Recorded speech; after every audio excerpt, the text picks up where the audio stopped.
পার্বত্য অঞ্চলে বাংলাদেশের শান্তি পুনঃস্থাপন করা কোনো রাজনৈতিক শক্তির পক্ষে, কোনো আমলাতান্ত্রিক শক্তির পক্ষে, কোনো সরকারের পক্ষে সম্ভব না। এটা সম্ভব একমাত্র বাংলাদেশের সেনাবাহিনীর পক্ষে, এবং আমি বিশ্বাস করি সেনাবাহিনীর সেই সক্ষমতা আছে।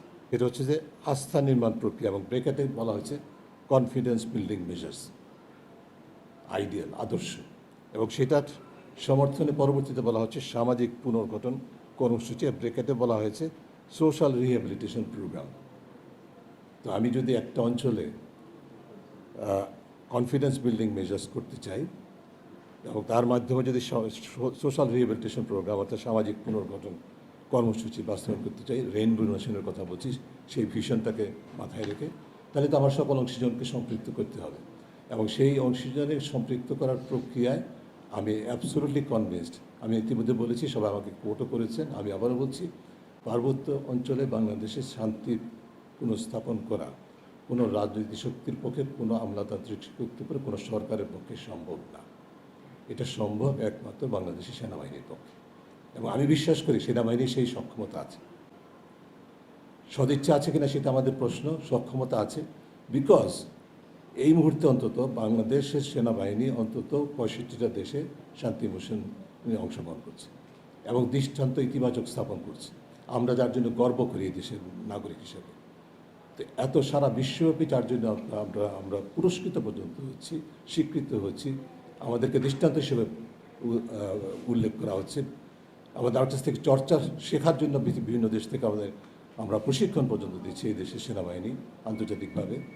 তো সেই সেনাবাহিনী যেই অঞ্চলে তাদের সম্পূর্ণ কর্তৃত্ব, সেটা আনুষ্ঠানিক হোক অনানুষ্ঠানিক হোক, সম্পূর্ণ কর্তৃত্ব যেই অঞ্চলে, সেই অঞ্চলে কেন তারা শান্তি প্রতিষ্ঠায় মূল অনুঘটকের ভূমিকা পালন করতে পারবে না? সেই প্রশ্নটা তো যে কেউ করতে পারে।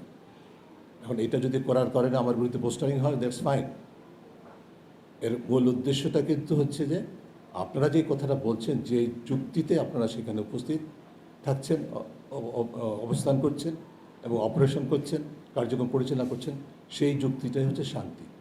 আপনারা তো শান্তি প্রতিষ্ঠার জন্য করছেন, তাহলে শান্তি প্রতিষ্ঠার মধ্যে যা বোঝায়, এই যে কনফিডেন্স বিল্ডিং মেজার বলছেন, এই যে সোশ্যাল রিহ্যাবিলিটেশনের কথা বলছেন, সেই কাজটি করার জন্য আপনারা একটা পথরেখা নির্ধারণ করুন, আপনাদের নেতৃত্বে অন্য সকল অংশীজনকে সম্পৃক্ত করে আপনারা করুন। আমি মনে করি এখানে অবশ্যই রাজনৈতিক শক্তির সর্বোচ্চ পর্যায় থেকে একটা পলিটিক্যাল কমিটমেন্ট, রাজনৈতিক অঙ্গীকার থাকতে হবে, ব্লেসিং থাকতে হবে, কিন্তু এই কাজটি বাস্তবায়ন করার এখতিয়ার, দায়িত্ব, ক্ষমতা সবই হচ্ছে বাংলাদেশ সেনাবাহিনী, এবং তারা সেটা করতে পারে। সেটা করতে সেই প্রক্রিয়া শুরু হলেই কিন্তু আমরা আশা করতে পারবো বাস্তবে যে কথাটা বলা হচ্ছে টেকসই শান্তি স্থাপন, এটা কিন্তু বিএনপি তাদের নির্বাচনে ইশতেহারে বলেছে, পার্বত্য অঞ্চলে টেকসই শান্তি স্থাপন। যদি সেটা মেন করা হয় তাহলে সেটা এটি আমি অবশ্যই মনে করি এটি সম্ভব, কিন্তু নির্ভর করছে কতটুকু সদিচ্ছা আছে। সেটিকে আসলেই বর্তমানে প্রচলিত ডিভাইড অ্যান্ড রুলটাকে অব্যাহত রেখে, বর্তমানে প্রচলিত যেই যুক্তির ভিত্তিতে আমার সেখানে উপস্থিতি সেনাবাহিনীর অবস্থানকে টেকসই করতে হবে চিরজীবন, সেই চিন্তা ভাবনা থেকে, নাকি এখানে বাস্তবে শান্তি প্রতিষ্ঠার জন্য যেটা বলা হচ্ছে যে ইনক্লুসিভ, অংশগ্রহণমূলক, সকলকে সম্পৃক্ত করে টেকসই শান্তি বলতে যা বোঝায় সেটা প্রতিষ্ঠা করা। তা যদি হয়, সেই সদিচ্ছা যদি থাকে, তাহলে আমি অবশ্যই বিশ্বাস করি যেটি অর্জন করা সম্ভব। কতটুকু হবে সেটা আমাদের দেখার বিষয়।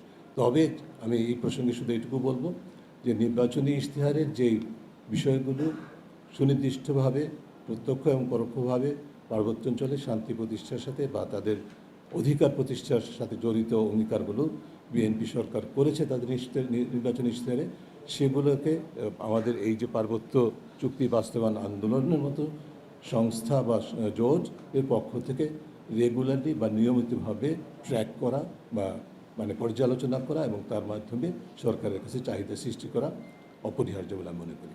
আমি একটি কথা আরেকবার বলে শেষ করবো, সেটা হচ্ছে যে পার্বত্য চট্টগ্রামের আদিবাসীদের অধিকার আন্দোলন, এটি শুধুমাত্র পার্বত্য চট্টগ্রামের আদিবাসীদের অধিকারের বিষয় নয়, এটা বাংলাদেশের প্রতিটি নাগরিকের অধিকারের বিষয় বলে আমরা মনে করি। কারণ পার্বত্য অঞ্চলে শান্তি প্রতিষ্ঠা না হলে বাস্তবে সারা বাংলাদেশেও কিন্তু শান্তি বলতে যা বোঝায়, গণতান্ত্রিক অধিকার, মানুষের সমাধিকার বলতে যা বোঝায়, সেটি প্রতিষ্ঠিত হবে না।